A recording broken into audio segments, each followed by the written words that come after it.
Très bien. Dieu merci. Et la journée, comment s'est-elle passée? Oui, la journée se passe très bien. Surtout, je voulais vous dire merci pour tout ce que vous avez fait aujourd'hui du côté de la Riviera avec les services des impôts. Je tiens vraiment à saluer tous les élèves de la classe d'Abidjan parce que c'est un poids qui va quitter sur toutes les personnes qui payent les taxes en Côte d'Ivoire. Et je tenais vraiment à vous remercier pour cela. Oui, oui. Vraiment, merci beaucoup Il n'y a pour pas tous de les quoi. efforts. Il n'y a pas de quoi. Que Dieu nous aide. Amen, amen, amen. Alors aujourd'hui, c'est encore un honneur pour moi de prendre la parole pour parler plus précisément de deux sujets. Hier, si vous vous souvenez, j'avais déjà abordé ici la question du métro d'Abidjan. Voilà, il y a encore des gens qui continuent de discuter, d'autres disent c'est un métro, d'autres disent c'est pas un métro. Donc on va expliquer aux gens pourquoi est-ce que c'est un métro. Et puis je vais revenir également sur encore la situation des ouvriers et manœuvres qui travaillent sur nos chantiers un peu partout en Côte d'Ivoire dans plusieurs secteurs d'activité.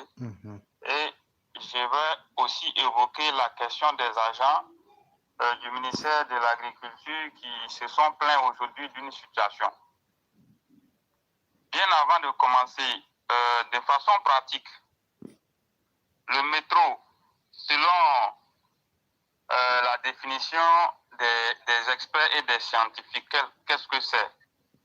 On dit déjà en 1981, le comité des métropolitaines de l'UITP définit le chemin de fer métropolitain comme un chemin de fer conçu pour constituer un réseau permettant le transport d'un grand nombre de voyageurs à l'intérieur d'une zone urbaine au moyen de véhicules sur rail avec contrôle externe dans un espace totalement ou partiellement en tunnel et entièrement réservé à usage. Une définition ultérieure indique que les chemins de fer métropolitains sont des systèmes de transport urbain et électrique à haute capacité et haute fréquence de services. Les métros sont totalement indépendants des autres trafics de la route ou des piétons.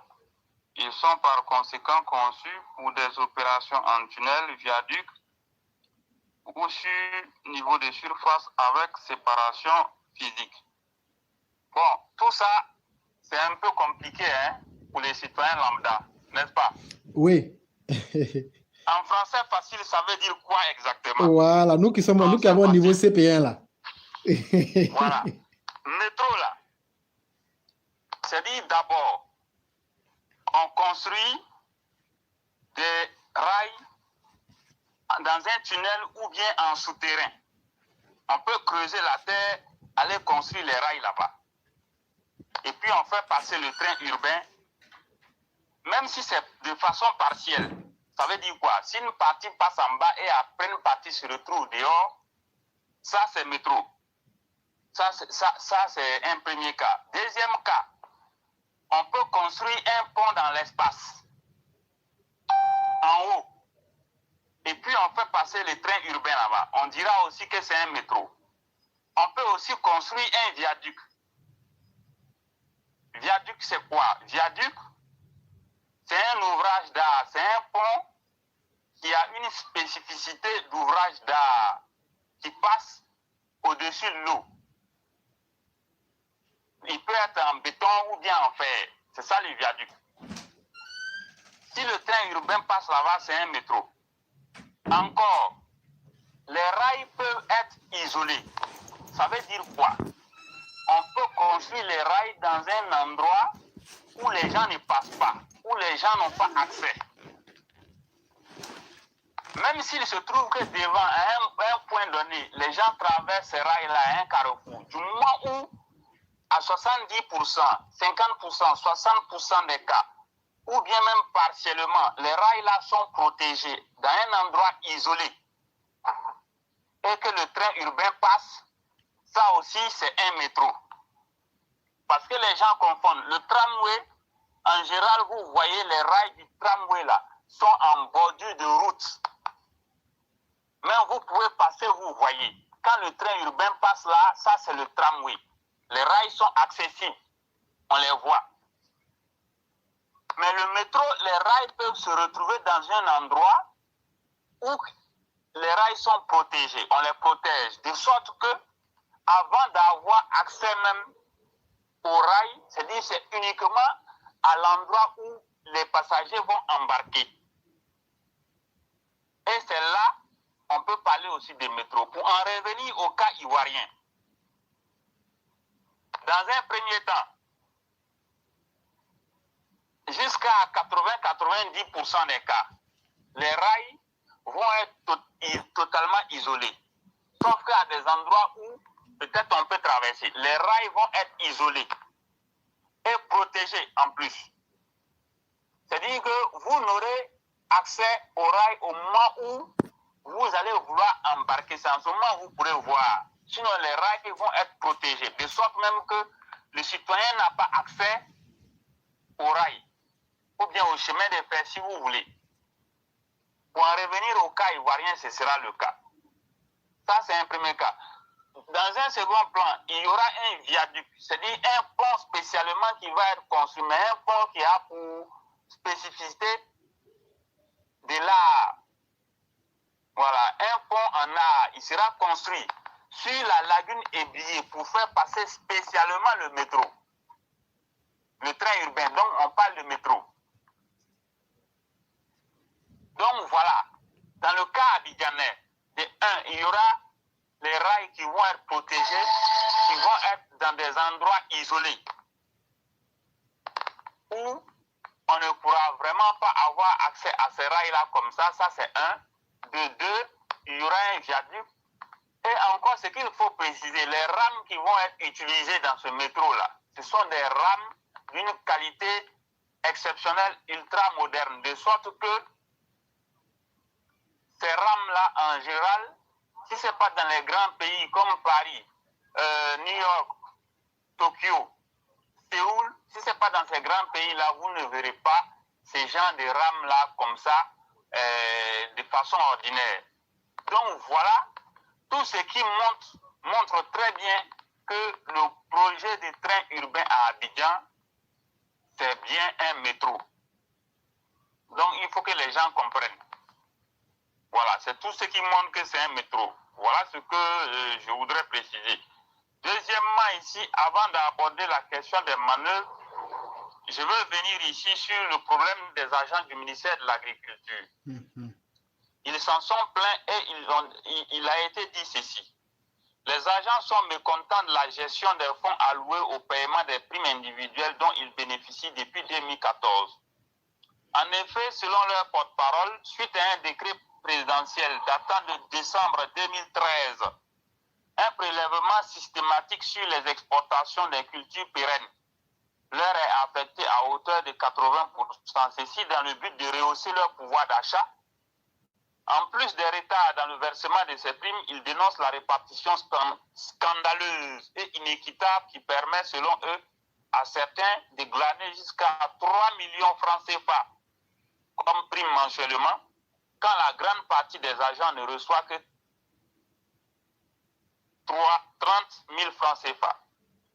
Voilà. Donc, pour reprendre, les agents dénoncent la répartition scandaleuse et inéquitable qui permet, selon eux, à certains de glaner jusqu'à 3 millions francs CFA mensuellement comme prime pour des gens qui sont au ministère de l'Agriculture, lorsque la grande partie des agents ne perçoit que 30 000 francs CFA par mois et en plus de cela, malheureusement, c'est irrégulièrement versé. Voilà ce que les agents du ministère de l'Agriculture au sein du syndicat dénommé SINATA-SI ont dénoncé ces jours-ci. Donc nous voulons profiter pour interpeller l'exécutif pour dire qu'il y a des situations très inéquitables qui se passent dans ce pays et qu'il faut vraiment s'y pencher. nous n'allons jamais cesser de le dire. En Côte d'Ivoire, le vrai problème actuel, c'est la très mauvaise répartition des ressources financières. Il faut le dire très clairement. Il y a beaucoup d'argent qui est rentré dans le pays. Les décisions ont été prises par le président de la République. Les lois sont prises pour que l'argent soit réparti de sorte à ce que chacun y gagne son compte. Malheureusement, je l'ai dit, par la mauvaise foi de certains qui sont à des postes stratégiques, ils empêchent la répartition de ces fonds-là. Donc les fonds sont répartis très inéquitablement. Les grands patrons se servent, ceux qui ont le pouvoir de décision, ils se servent au mépris général du bas peuple et de la grande masse. Et ceci est très regrettable, ceci est scandaleux. Et je pense que si rien n'est fait pour résoudre ce genre de problème, ça va nous rattraper tôt ou tard. Nous n'allons jamais cesser de le dire. Ces problèmes qui ont été dénoncés par les agents du ministère de l'Agriculture sont monnaie courante dans plusieurs structures de l'État. Je pèse bien mes mots. Plusieurs ministères, plusieurs structures de l'État, plusieurs entreprises publiques. Ça, c'est une réalité.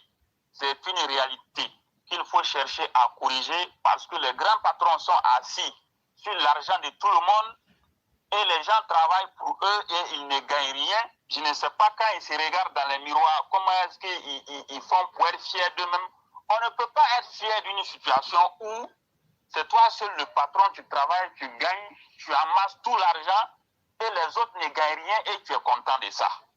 Malheureusement, cette mauvaise habitude a fini par s'ériger comme la règle d'or en Côte d'Ivoire et ceci est très triste. Nous le disons à tout moment, nous allons le dénoncer, nous n'allons jamais cesser de le dénoncer. Il faut que le président de la République frappe très fort pour mettre fin à ce genre de vol. C'est du vol. Pour ceux qui ne veulent pas en entendre parler, nous allons dénoncer. C'est une manière de voler, d'appauvrir, de rendre les citoyens mendiants et cela n'honore pas du tout la Côte d'Ivoire. Nous ne voulons pas que cela continue. Il faut que cela cesse. Si ça ne cesse pas, je suis sûr qu'à long terme, ça va créer des problèmes. Hier, les gens sont en train de se plaindre. Les gens étaient en train de se plaindre hier. Sinon, même aujourd'hui, les plaintes continuent dans le domaine de la construction du logement. Les effondrements des immeubles.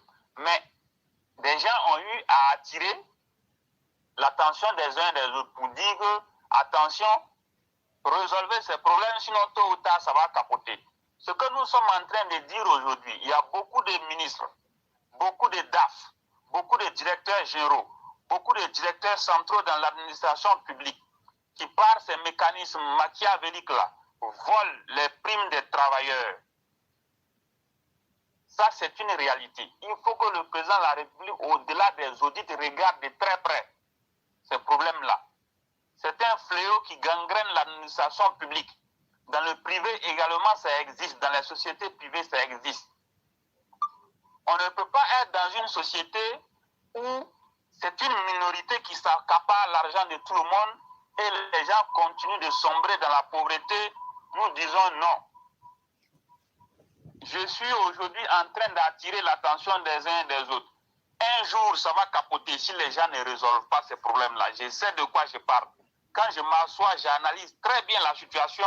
Ce qui peut être de nature à envoyer des problèmes tôt ou tard, quand je m'assois, je vois, je connais. Si les gens ne résolvent pas ces problèmes-là, ou les directeurs généraux, les ministres, les directeurs centraux, les directeurs, les DAF, les directeurs financiers dans l'administration publique, par des mécanismes machiavéliques, volent les primes ou bien l'argent des travailleurs pour s'enrichir, au détriment de ceux-ci, si les gens ne résolvent pas ces problèmes, un jour, ça va capoter. Je préfère prévenir les uns et les autres. Demain, ne venez pas dire qu'on ne vous avait pas prévenu.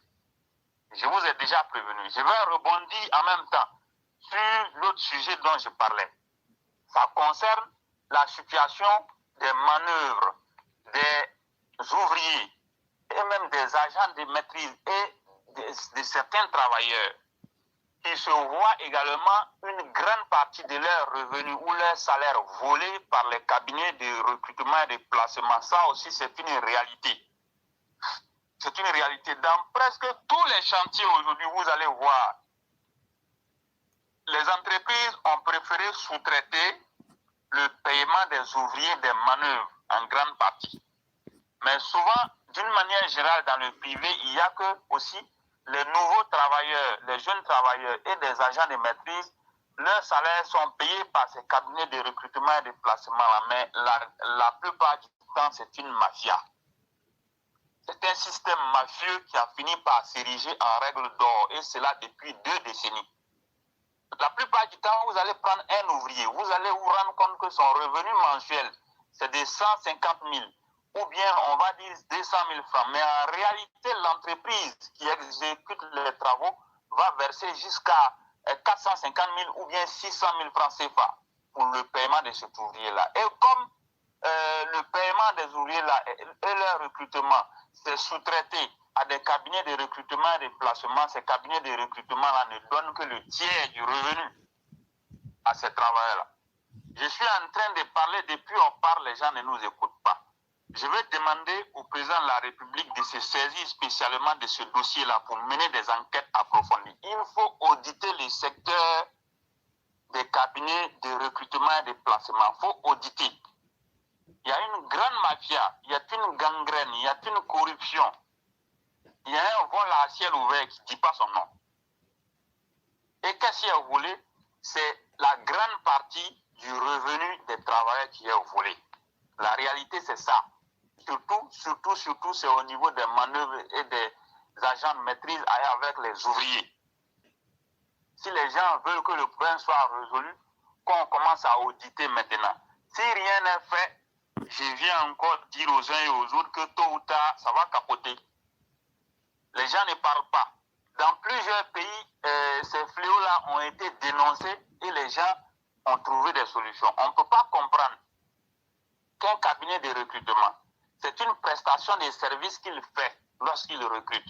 En ce moment, l'entreprise qui a sollicité les services du cabinet de recrutement paye tout simplement les services du cabinet de recrutement qui se limite juste au recrutement. Et ça s'arrête là. Mais on ne peut pas comprendre que les mêmes entreprises soient incapables de payer le salaire des ouvriers, des manœuvres des travailleurs et qu'ils encore sollicitent les services du cabinet de recrutement pour le paiement des salaires.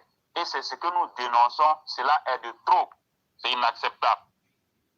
Et aujourd'hui, en Côte d'Ivoire, on peut dénombrer jusqu'à plus de 100 cabinets de recrutement, de placement. Lorsque certains sont en règle, la grande partie de ces cabinets de recrutement-là et beaucoup de ces cabinets de recrutement fonctionnent dans l'illégalité absolue et dans la clandestinité. Cela est une réalité qu'il faut dénoncer. Voilà, donc aujourd'hui, je voudrais encore exceptionnellement interpeller son Excellence, Monsieur le Président de la République, Alassane Ouattara, pour lui dire d'auditer le secteur des cabinets de recrutement et de placement. Il y a une grande corruption qui ne dit pas son nom dans ce secteur. Il faut mettre fin à ces fléaux parce que les gens sont en train d'appauvrir les travailleurs, ils sont en train de faire des travailleurs des mendiants, ils sont en train de faire des travailleurs des gens qui ne seront rien à l'avenir. Et ceci est très dangereux pour l'avenir de la Côte d'Ivoire. Quand on parle de lutte contre la corruption, de lutte contre la pauvreté, il faut que ça commence par là. Quelqu'un qui travaille, il ne mendie pas, il faut lui payer son salaire correctement.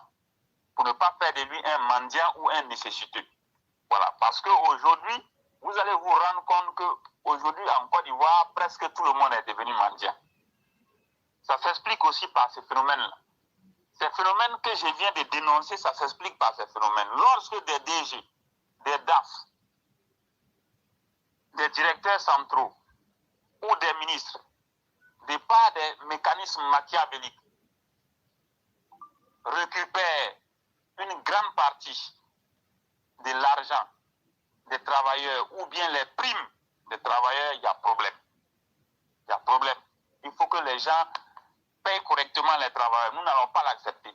Si on veut que les travailleurs soient à l'abri du vice et des besoins, il faut payer correctement ce qu'on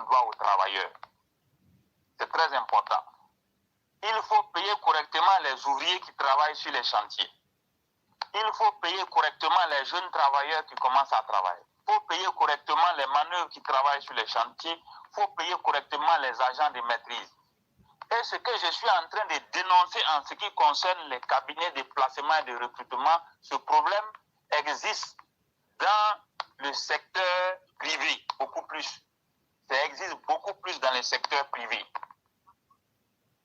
Dans le secteur public, ça existe souvent à travers un certain mécanisme d'employer certains agents qu'on appelle les contractuels de l'État. Ça existe aussi.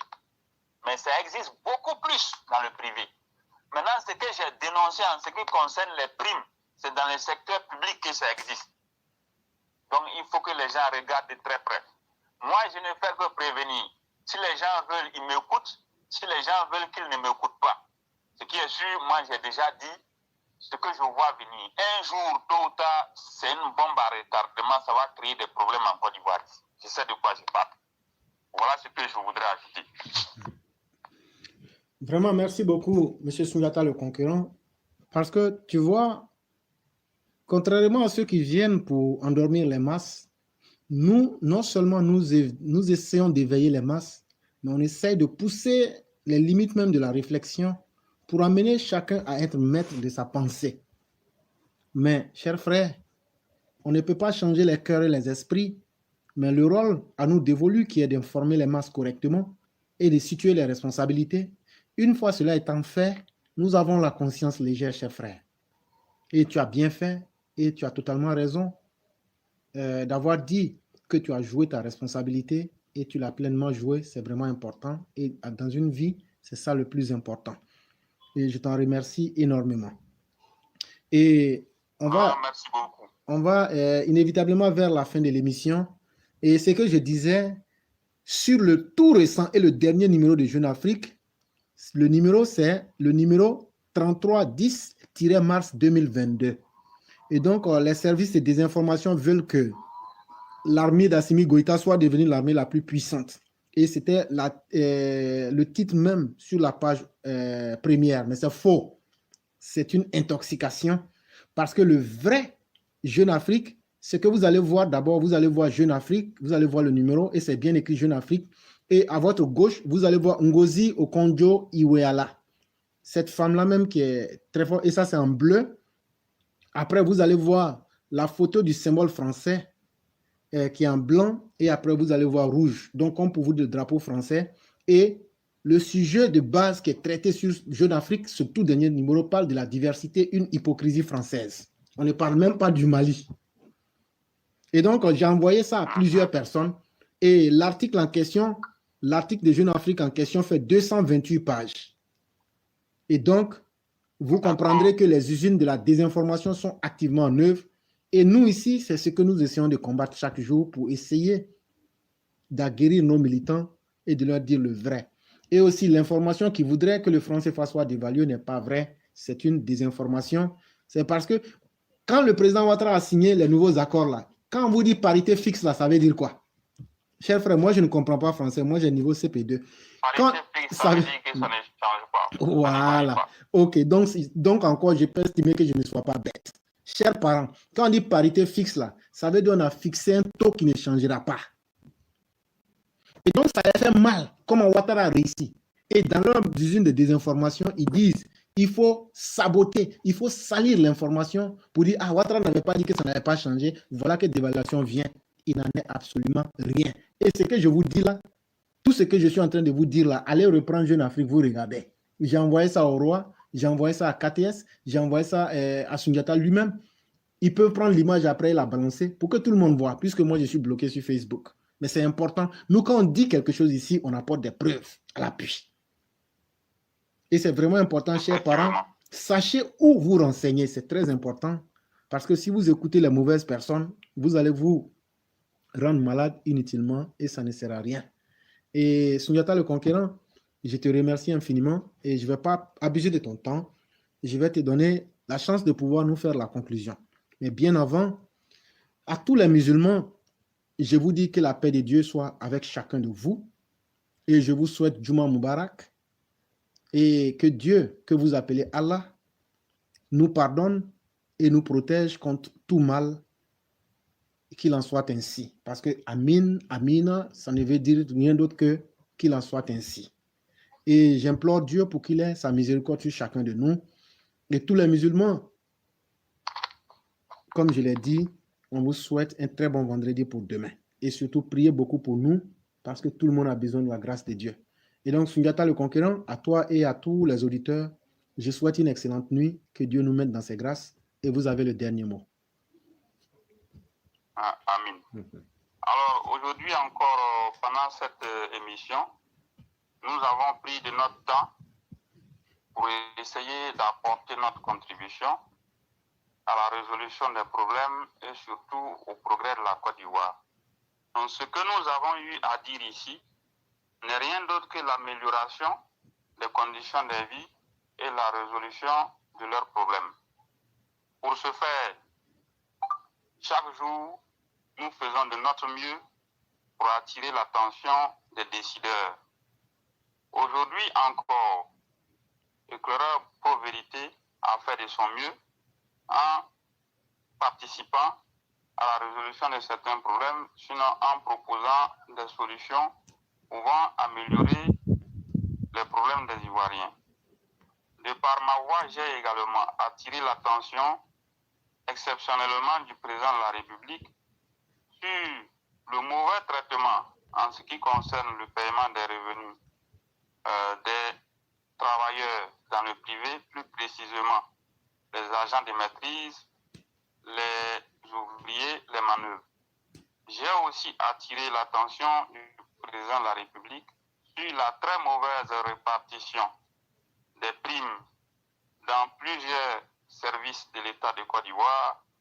J'ose croire que ce que j'ai eu à dénoncer ici sera entendu au sommet de l'État pour que, exceptionnellement, le président de la République se penche sérieusement sur ce problème en vue d'y apporter des solutions. Pour notre part, nous restons concentrés sur la résolution des problèmes de la Côte d'Ivoire, le développement de ces pays, la stabilité, la paix sociale. Et tant que nous aurons les forces et les ressources nécessaires, nous donnerons toujours le meilleur de nous-mêmes pour aider la Côte d'Ivoire à aller de l'avant. Portez-vous bien. Excellente nuit à tous.